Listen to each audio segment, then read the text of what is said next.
Hello, my name is Marissa, and I'm here to talk to you today about how to plan a Disney World vacation. I recently booked a trip for my family and I for next year, and so I thought I would share with you a little bit about how to plan your own vacation if you're interested in going to the Disney World Resort in Florida. I have been to Disney many times in my life. I can't even begin to count how many.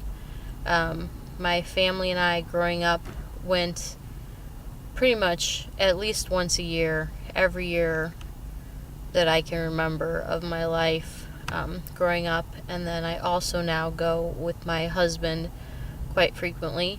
And we now have a daughter who I am planning on taking for her first trip next year. So I have a little bit of experience with planning vacations and with being familiar with the park itself. So when you're planning your vacation, it's always good to go online first, I think, and get an idea of where you might like to stay. I always stay at a resort on Disney property.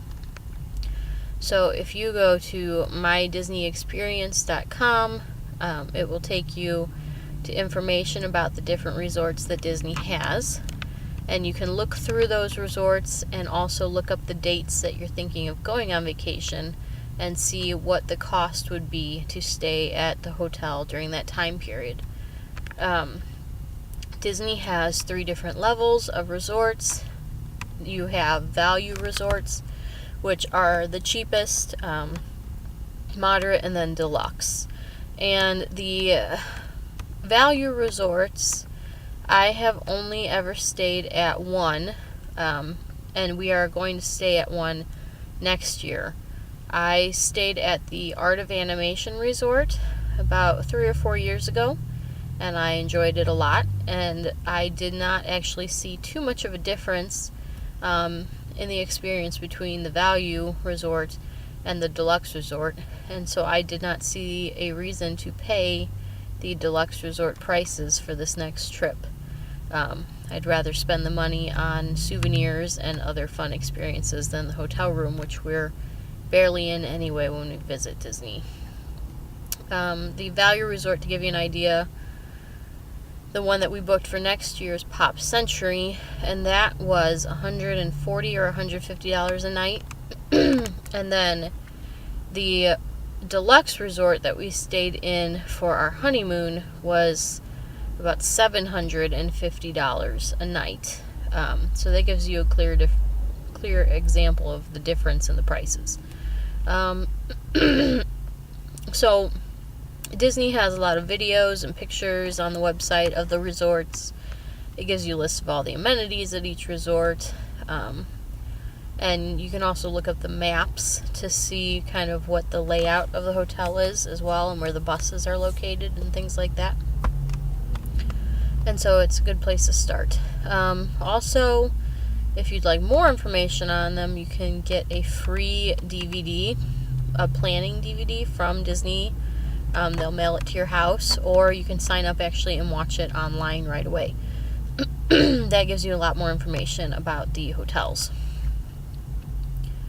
So then the next thing you would do after you've chosen your hotel and you've decided what days you'd like to stay there is to decide if you want to add a dining package or not. So dining packages let you pay for your food before you get there. So I always like to do the dining package. When I was growing up, we never did the dining package and we didn't understand what it was. And then when I got married and went on my own, I paid for it one time and it was amazing. You pay for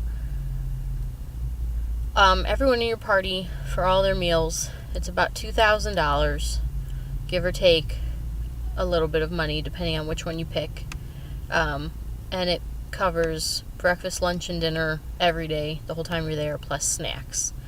It's almost impossible on the regular dining plan, and especially the deluxe dining plan, to run out of snacks or to have any issue with not being able to purchase what you want. If you have just the quick service dining plan, that one's a little bit cheaper. It's the cheapest one. It's probably, I think for 2 people it was about $1,600 for the whole trip. That one, you could run out probably of points, or want a dessert or a snack or something and not be able to purchase it on that plan. But that plan still feeds you very well, and I think it gets you 2 or 3 quick service meals in the park, so you won't go hungry. After you've picked your dining package, you'll also want to decide if you need transportation from the airport to your hotel. So Disney has a really nice, very fast, convenient, free express from the airport straight to your hotel, which is amazing. I don't know why you don't have to pay anything for it. It's not even $5. It's completely free. You get off the plane at the airport and you walk downstairs and you get on a bus and they take you straight to your hotel no matter what time it is. There's no cutoff. You can arrive at any time, 24 hours a day, and they'll take you to your hotel. If you don't want that, obviously you can rent a car at the airport, or have some other sort of transportation set up, get a taxi at the airport. But we always do use Magical Express because it's free. Also, once you've got your room, your Magical Express, your dining package, they will ask you if you would like to have, obviously, tickets to the park. So if you plan on going to the parks, you need to decide how many days you're going to go to the parks. If you're going to go to all the parks, or just 1 or 2. And if you're going to spend all day at one park, or if you're going to hop around between parks. They offer many different ticket options depending on how many days you want to be there. And then you can choose if you want to be able to hop around or if you just want to stay at the same park all day, every day. For our trip next year, we're doing a 5-day ticket, and we are only doing the base ticket, no park hopping. And so that was around $2,000 also for 2 of us and our daughter, who is under 3, and so she is free to get into the park. Once you have your tickets and everything, the only thing you need to do is get your flight information so that you can tell the express bus when to pick you up at the airport, and then decide if you'd like to have professional pictures taken while you're in Disney World or not. So they have a Memory Maker photo pass option you can buy that is $170 to $150 depending on when you book it. Once you buy that, there's professional photographers around Disney World. They will take your picture in front of all of the big popular places, the castle, the Tree of Life, the ball at Epcot, and anywhere else around. I think Disney Springs also, and just other locations with the characters too. And at the end, you can download all of the pictures after that without paying any more money onto your computer and do whatever you want with them. So you can book all of this online through a package, and the only thing that you have to do after that is decide if you'd like travel insurance or not, so that if your plans change, you can modify your reservations. We never had a problem with modifying anything. I switched jobs and decided that I wanted to move our trip up 6 months earlier than it was supposed to be.